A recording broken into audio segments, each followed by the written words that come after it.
La députée de Vaudreuil, Marie-Claude Nichols, s'est dit préoccupée par le manque de personnel dans les hôpitaux de la région, notamment au niveau de l'obstétrique, obligeant les patientes enceintes à se déplacer vers les hôpitaux montréalais. C'est sur la télé, s'est entretenu avec la députée. Pourquoi les familles doivent se rendre à Montréal, dans les hôpitaux de Montréal, pour accoucher? Oui, bien, on a une problématique de main-d'œuvre au CISMO, le CIS de la Montérégie-Ouest. Nous, on est desservis par 2 hôpitaux, Anna-Laberge, mais principalement l'hôpital du Suroît, l'hôpital de Valleyfield.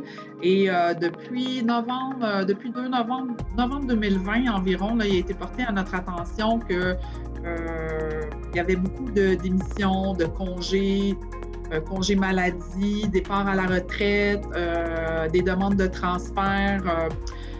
Donc, ça nous a mis, déjà là, d'emblée, là, je dirais que ça a été une petite douche d'eau froide quand j'ai su qu'il y avait 60 du personnel qui ont quitté le CISMO. Il y a eu des articles aussi dans la presse, des médecins qui m'ont contacté. Mais quand je dis nous ont contacté, c'est parce que c'est Vaudreuil-Soulanges, qui fait aussi référence à la députée de Soulanges qui a été mis au fait aussi, évidemment. Donc, mais tout ça, c'est le manque de personnel qui fait qu'ils ont dû revoir, ils ont dû fermer le département d'obstétrie, donc les femmes de Vaudreuil et de Soulanges qui doivent accoucher. Il y a des ententes qui ont été prises et vont aller accoucher dans l'ouest de l'île de Montréal.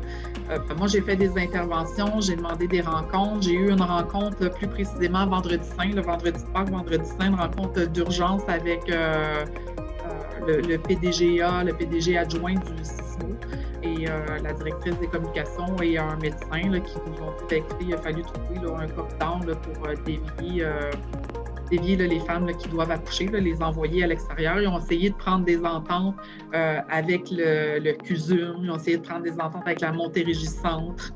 Ça ne fonctionnait pas, ça a été décliné. Puis là, ils ont réussi à avoir une entente avec la Montérégie-Ouest. C'est pourquoi les femmes sont orientées là, vers, entre autres, le Lakeshore. Ou d'autres hôpitaux à Montréal. Oui. Puis là, le 26 avril dernier, vous avez une rencontre avec la direction donc du CISMO. Oui, en fait, parce que quand j'ai eu la rencontre le vendredi saint, c'était une rencontre, dans le fond, pour m'expliquer les faits, pour me donner l'état de la situation. Quand je posais des questions à savoir, c'est quoi je vais le dire en anglais, mais c'est quoi le plan de match? Là? Qu'est-ce qui est prévu? Là? Comment on veut régulariser la situation? Qu'est-ce qu'on va faire? Quelles mesures on met en place? Parce que moi, dans ma tête, c'est inacceptable. Qu'est-ce qu'on fait? Là, ils m'ont dit, on va organiser une rencontre avec le PDG du CISMO là, puis on va vous expliquer qu'est-ce qu'on met en place. Donc, j'ai eu une rencontre le 26 avril. Bien sûr, on m'a expliqué qu'on essayait de recruter, qu'on axait beaucoup sur la formation et tout ça. Puis, écoutez, il y a eu un revirement. J'étais à la période des crédits à l'Assemblée nationale, donc je suis allée à la période des crédits en santé et j'ai demandé au ministre de la Santé. En fait, je lui ai expliqué à M. Dubé, mais il était au courant, là, je lui ai expliqué la situation, que je trouvais ça inacceptable que les femmes de Vaudreuil, du comté de Vaudreuil et du comté de Soulanges, là, qui aient accouché à l'extérieur. C'est même pas leurs médecins qui les accouchent, c'est les médecins qui sont là-bas. Donc, j'expliquais que je trouvais ça vraiment déplorable, dommage. Que je m'attendais à plus de sensibilité de sa part. Puis, quand est venu le temps de répondre à ma question, le ministre m'a dit vous savez, Madame la députée de Vaudreuil, on a un communiqué de prêt, puis on va remercier sous peu le PDG du CISMO.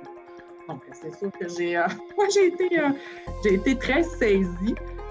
J'ai été très saisie parce que je me suis dit, mon Dieu, c'est vraiment les grands moyens pour rétablir la situation.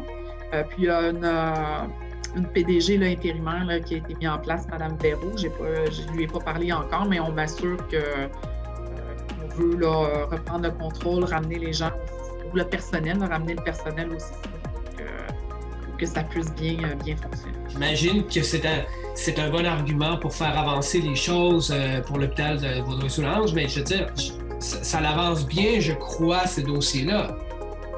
Oui, le dossier de l'hôpital, ça avance super bien. C'est sûr que quand j'ai eu ma rencontre le 26 avril dernier, bien, j'ai soulevé aussi mon inquiétude.